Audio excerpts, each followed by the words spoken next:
For today's video mga paps ay mayroon lang ako ituturo sa iyo. Sa mga hindi pa lang nakakalam to kung paano mag-top up ng libre.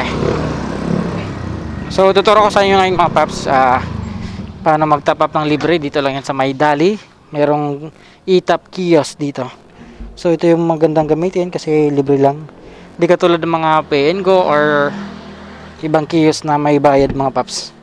Disclaimer lang po sa mga hindi pa nakakalam lang dito kung paano to i-top up ng GrabPay. So ang kailangan lang natin syempre yung cash natin. Magkano ba to?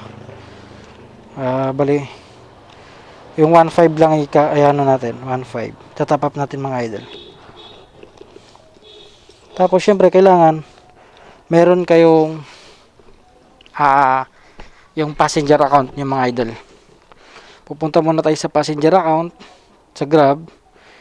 Passenger account mga idol.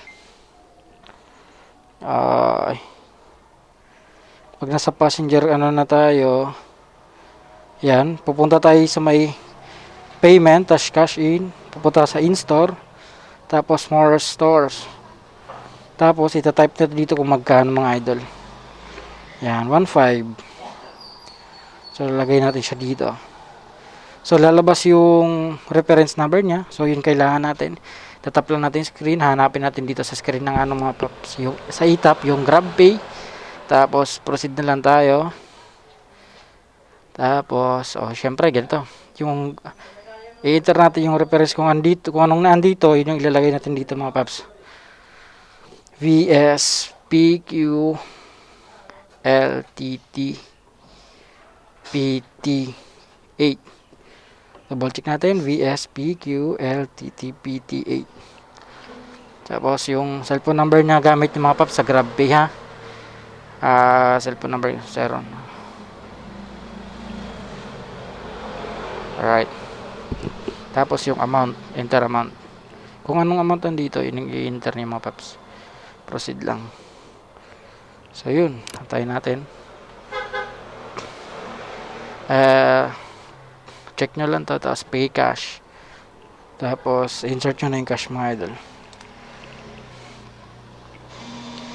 Yan,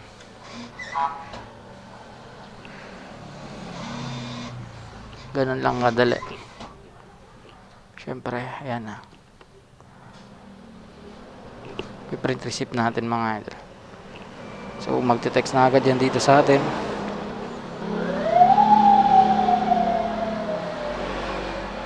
Ito yung resibo niya. So yun na mga idol, goods na. Tapos titingnan natin siya dito sa app natin kung pumasok.